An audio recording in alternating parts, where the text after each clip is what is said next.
गुरु भाई भौणी मानू आत्म भरा जय गुरु पिला कल्याण अन्य जिते अच्छा माँ मौसी भौणी मैंने समस्त गुरु स्वरूप भगवत स्वरूप मोर प्रणाम।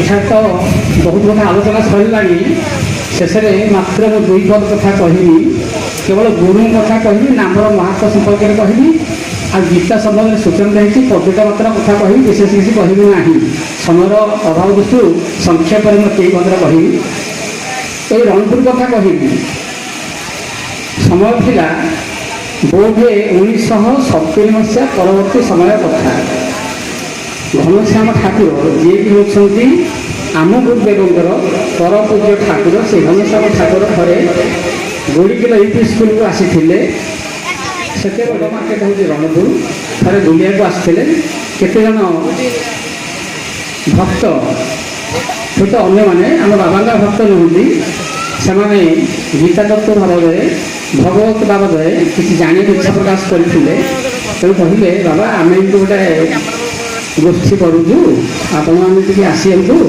मुझे जन आम निमंत्रण करूँ आप आसिक किसी तत्व कथा आप कहे बाबा कुंठार सहित फंटे भरले और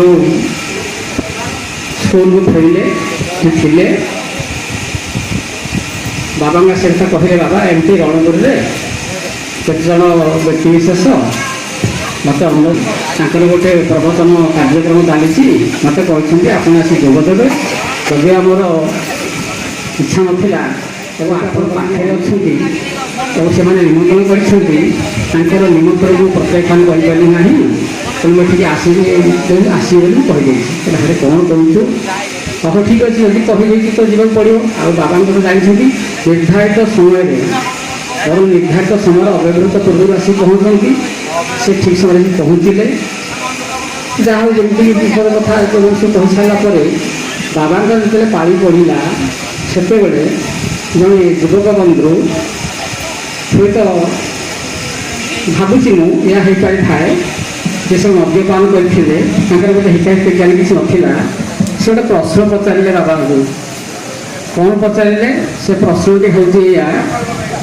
जे जार शबर जो स्वर मारा श्रीकृष्ण पाद को दुर्गर काम बोली भाविक से स्वर जो तुणी थिला से तुणीर लंबा केते कि विचित्र प्रश्न जार शबर कथा से स्वर मारा आउ से स्वरटा जो तुणी थिला से तुणीर दैर्घ्य केते या कहतु समस्त से लोकटी बहुत प्रकार धिक्कार कले किंतु बाबा तो बुझेदे कहले सी प्रश्न पचार आपन उत्तर मुझे करूँ से तत्व मार्ग कथा बुझे कहले देख ए मनीष शरीर हूँ 84 आंगुल 3 हाथ चाखंडे मात्र तेणु ये हूँ तुणीर सदृश या भितर श्वास प्रश्वास क्रिया चली तेणु से जो बाह्य मत प्रश्न पचारि आपण तत्व ज्ञान बुझु जे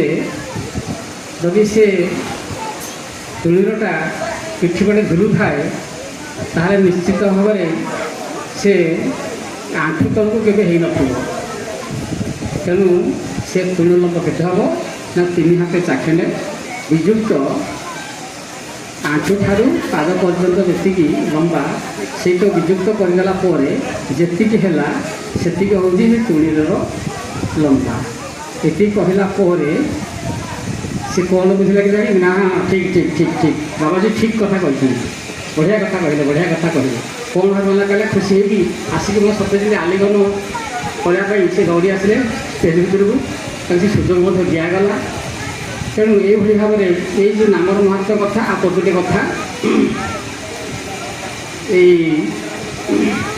बाबा ये जो तत्व पर जो विश्वास ये भगवत बही खंडे आपन तो कागज में लिखाई प्रिंट होती से भागवत बही खंड कथा विशेष कर 11 खंड से खंडन तार शिक्षकता करुले से जन अफिसर पाक जाते किसी स्कूल संबंधी कम से कागजपत्र कम करदेवाई थे गले 2 थर गले मन टे दुख आसला ଯେ ଲୋକ ପାଖକୁ ମୁଁ ଏତେ ଆସି ଅନୁରୋଧ କରୁଛି ସେ ତ ମୋ କାମ କିଏ କରିଦେଉନି।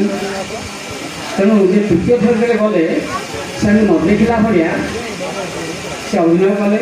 ତେଣୁ ବାବା ମୋ ପାଖରେ ତ ଝୁଲାମଣି ଭିତରେ ସେଇ ଯେଉଁ ଏକାଦଶ ଭାଗବତ ଖଣ୍ଡ ଥାଏ, ତେଣୁ ସେ ଭାଗବତ ବହି ଖଣ୍ଡର ବହି କହିଲେ ମୁଁ ଖାଲି କାହିଁ ବସିବି, ଏତେ ସମୟ ତାକୁ ଅପେକ୍ଷା କରିବି। ମୋର ସେ ଭାଗବତ ବହି ଖଣ୍ଡ ଧରି ସେ ପଢ଼ିବାକୁ ଆରମ୍ଭ କଲେ। ଅଧ୍ୟାୟଟା ଶେଷ ହୋଇଛି କି ନାହିଁ, ଠିକ୍ ସେଇ ସମୟରେ ସେଇ ଯେଉଁ ଅଫିସର ବାବୁ ଜଣକ, ସେଇ ବାବୁ ଜଣଙ୍କର ଯେଉଁ ପୁଅଟି କୋଠା ଉପରୁ ଖସି ପଡ଼ିଲା, ପ୍ରାଣ ଯାଇଥାନ୍ତା। ସାଙ୍ଗେ ସାଙ୍ଗେ ସେ କ'ଣ ଭାବିଲେ କେଜାଣି ବାବା ଗୋଡ଼ରେ ପଡ଼ି କହିଲେ, ବାବା ଆପଣଙ୍କର ମନ୍ତ୍ରତନ୍ତ୍ର ବୋଧେ ଜାଣିଛନ୍ତି ନା? ନାହିଁ, ମୁଁ ତ ମନ୍ତ୍ରତନ୍ତ୍ର ନାହିଁ, ମୁଁ ତ ଏଇ ଖାଲିରେ ବସିକି ଖାଇବି, ମୁଁ ଏଇ ଭାଗବତ ବହି କଥା ପଢ଼ୁଛି, ତମେ ତ କୁଆଡ଼େ ଯାଇଥିଲ, ତମ କାମ ତମେ ଶେଷ କରିବ, ମୁଁ ସେଇ ସମୟ ବସିକି ଖାଇବି, ତମେ ଭାଗବତ ବହି ପଢ଼ୁଥିଲି ନା? ଆଜ୍ଞା ଦେଖନ୍ତୁ ଅବସ୍ଥା କ'ଣ ହେଇଛି। ବାବା କହିଲେ ନାହିଁ, ତମର କୌଣସି କ୍ଷତି ଚିନ୍ତା ମୁଁ ମନରେ କରିନାହିଁ। କ'ଣ ଥିଲା ତା ଭାଗ୍ୟରେ ଥିଲେ କ'ଣ, ବାବା ଦୌଡ଼ିଗଲେ, ତାପରେ ତାକୁ ଆଉଁସି ଦେଲେ। ସେ ପୁଣି ଯଥା ପୂର୍ବ କଥା ପୁଣି ଭଲ ଅବସ୍ଥାରେ ଫେରିଆସିଲା। ଯଦି ଭାଗବତ ବହିଟାର ଏତେ ମହତ୍ତ୍ୱ ଅଛି, ସେଇଭଳି ଭାବରେ ଗୀତାର ଯଦି ଯେଉଁ ମହତ୍ତ୍ୱ ରହିଛି, ସେ ଗୀତାରେ ଗୋଟେ କଥା ବି ରଖାଯାଇଛି ଯେ ଯୁଦ୍ଧେ ଚ ଅପି ଧର୍ମ କଥା କୁହାଯାଇଛି। ଯେ କ୍ଷେତ୍ରୀୟ ଧର୍ମ କଥା କ'ଣ? ପଛଘୁଞ୍ଚା ନାହିଁ ବୀରର ଜାତକେ ନମରେ ସେ କେବେ କରୁନାହାନ୍ତି। ବୀର ଯିଏ ସେ ମରିବ ନହେଲେ ମାରିବ, ପଛଘୁଞ୍ଚା ନାହିଁ। ତେଣୁ ଏଇଟା କହିବାର ଉଦ୍ଦେଶ୍ୟ ହେଉଛି ଏତିକି ଯେ ଆମମାନେ ଦୀକ୍ଷା ଗ୍ରହଣ କଲେ ଆମ ଭିତରେ ଆମେ ଗୋଟେ ଲୋକ, ସେ ହିଁ ବ୍ରାହ୍ମଣ, ସେ ହିଁ କ୍ଷତ୍ରିୟ, ସେ ହିଁ ବୈଶ୍ୟ, ସେ ହିଁ ଶୂଦ୍ର। କୃଷ୍ଣ କେଉଁ ଜାତିର କଥା ଆପଣ ଜାଣିଛନ୍ତି? କୃଷ୍ଣ ହେଉଛନ୍ତି କ୍ଷତ୍ରିୟ ସନ୍ତାନ ପ୍ରଥମେ ଜନ୍ମ ହେଲା ସମୟରେ। ଯେତେବେଳେ ନନ୍ଦ ଘରେ ଯାଇକି ପାଳିତ ହେଲେ, ପାଳନ କରାଗଲା, ସେ ନିଜକୁ ସେଇ ଗୀତାରେ କହିଛନ୍ତି ଯେ ମୁଁ ହେଉଛି ବୈଶ୍ୟ କୁଳର, ମୁଁ ହେଉଛି ବୈଶ୍ୟ କୁଳର ଜଣେ ବ୍ୟକ୍ତିବିଶେଷ। ତେଣୁ ସେ କ'ଣ କହିଛନ୍ତି ନା କୃଷି ଗୋରକ୍ଷା କଥା, କୃଷି ଗୋପାଳନ ଏବଂ ବାଣିଜ୍ୟ। ନହେଲେ କୃଷକ କ'ଣ ଯାଇକି ଜଙ୍ଗଲରେ ଗାଈ ଚରାଇଥାନ୍ତେ, ଗୋପାଳନ ଉପରେ ଗୁରୁତ୍ୱ ଦେଇଥାନ୍ତେ। ଆଉ ଗୋପାଳନ କରିବା ବହୁତ ସମ୍ପର୍କ ସେଥିରେ ପାଇଛନ୍ତି। ଧନ ଜନ ଗୋପ ଲକ୍ଷ୍ମୀ, ଧର୍ମ ଅର୍ଥ କାମ ମୋକ୍ଷ ଏସବୁ ଭିତ ପ୍ରାପ୍ତ ହେଇଛି, ଯାହାକି ବିଭିନ୍ନ ଶାସ୍ତ୍ରରେ ଲେଖାଯାଇଛି।